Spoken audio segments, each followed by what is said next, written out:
Assalamualaikum anak-anak.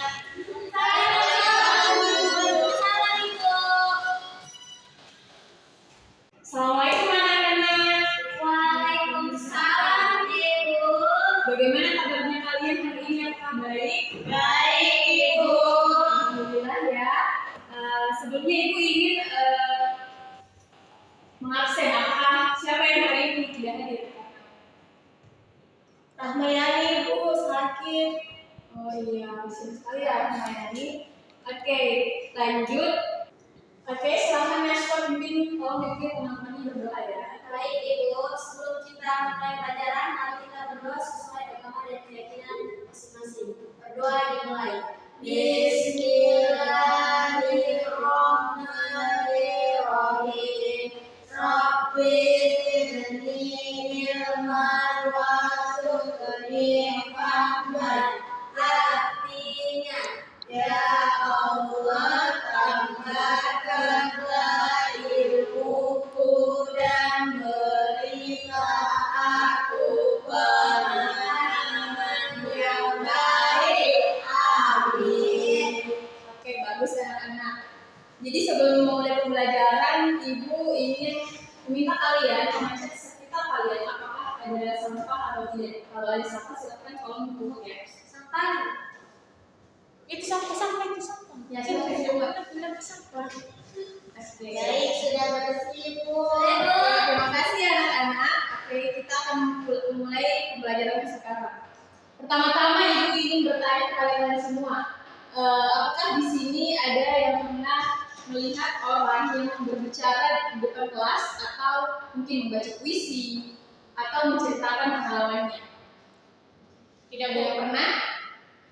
Jadi itu semua adalah termasuk dari keterampilan berbicara. Nah, hari ini kita akan mempelajari tentang keterampilan berbicara dengan tujuan yang sedikit berbeda, yaitu tujuannya adalah mempengaruhi orang lain. Jadi, pembelajaran kita hari ini adalah mengenai pidato persuasif.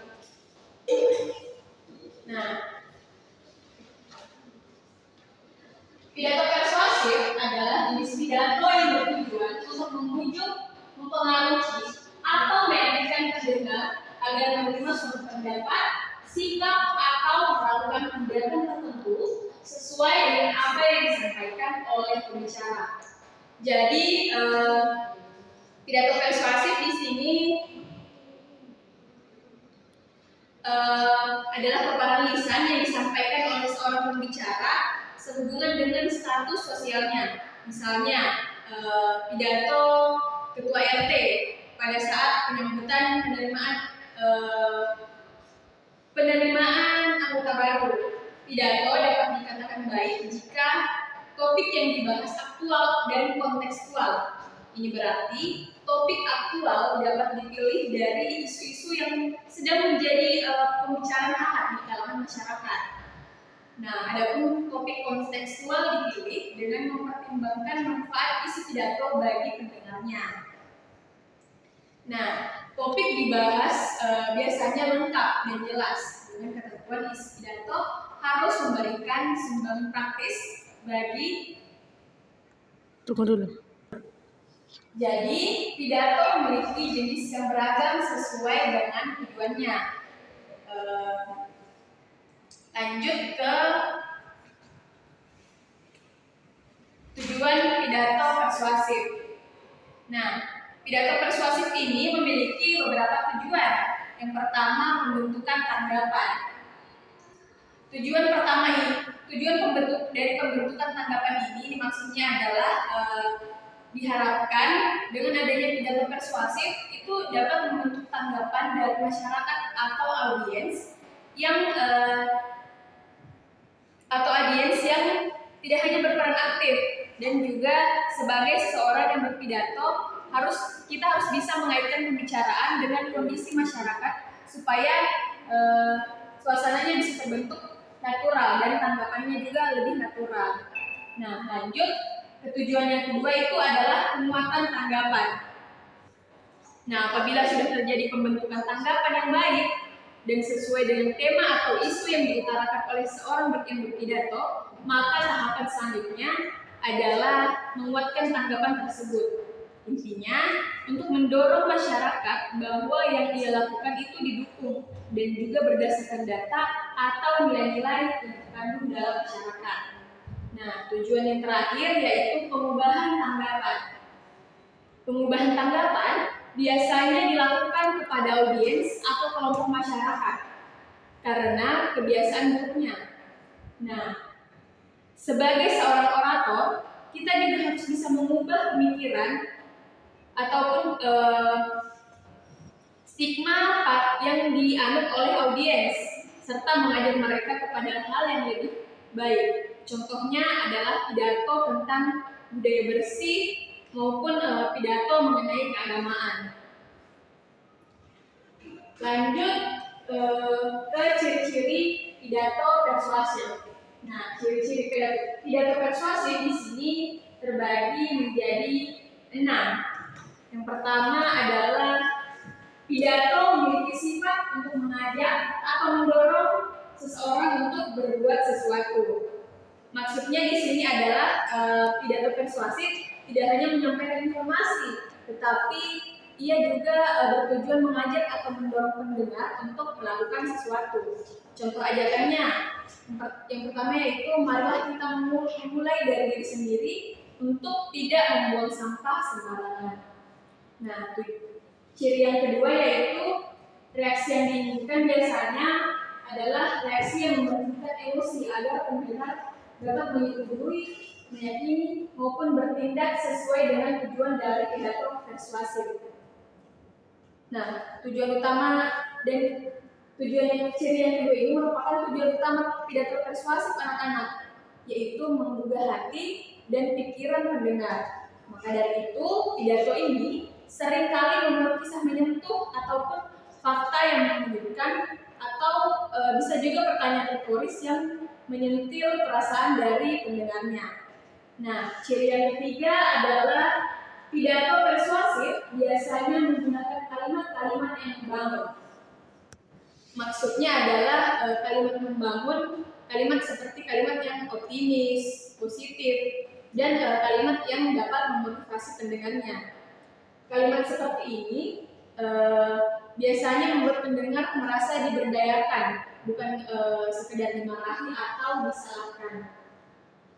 Nah, ciri yang keempat yaitu menyertakan topik permasalahan yang akan dibahas dan dijelaskan. Maksudnya adalah pidato persuasif harus jelas tentang apa yang dibahas. Misalnya jika temanya tentang kesehatan, maka harus jelas dijelaskan masalah kesehatannya, dampaknya, dan juga solusi dari permasalahan tersebut.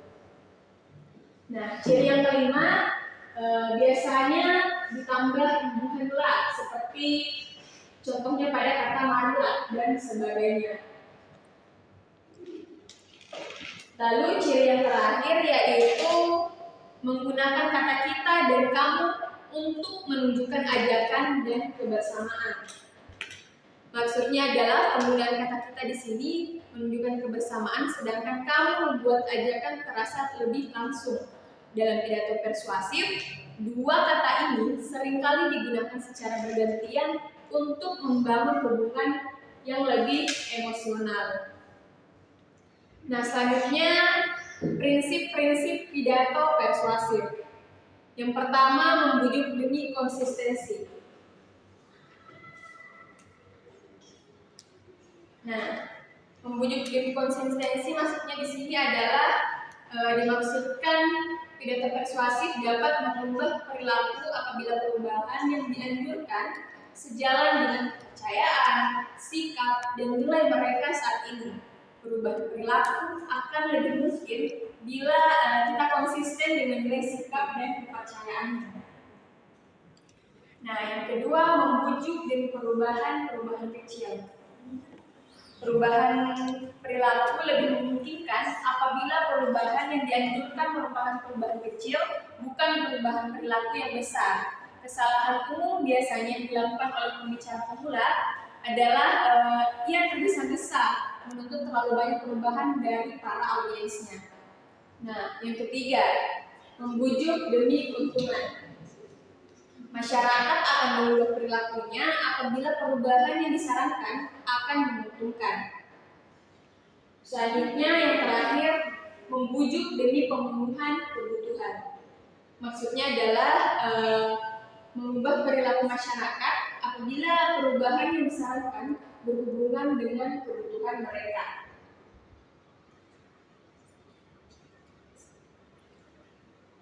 Oke, sampai di situ pemaparan materi dari Ibu. Apakah ada yang ingin ditanyakan anak-anak? Oke, apa nak? Bisa dijelaskan ulang itu membujuk demi konsisten? Membujuk demi konsistensi. Ya. Jadi membujuk demi konsistensi maksudnya adalah kita dapat mengubah perilaku seseorang dengan perubahan yang dianjurkan apabila perubahan tersebut sejalan dengan kepercayaan, sikap dan nilai yang audiens itu anut. Seperti itu, Ananda Sofi. Bagaimana, apakah sudah dimengerti? Mengerti Bu. Oke. Yang lain apakah masih ada pertanyaan? Cukup Ibu. Jelas Ibu. Oke, baik. Selanjutnya Ibu akan menayangkan video pembelajaran anak-anak. Ibu harap anak-anak sekalian dapat menyaksikan videonya dengan lebih tenang agar maksud yang ditangkap lebih tersampaikan. Oke, sekian video pembelajaran yang Ibu berikan tadi. Selanjutnya Ibu akan memberikan kalian tugas yang akan kalian kumpulkan minggu depan. Silahkan mencari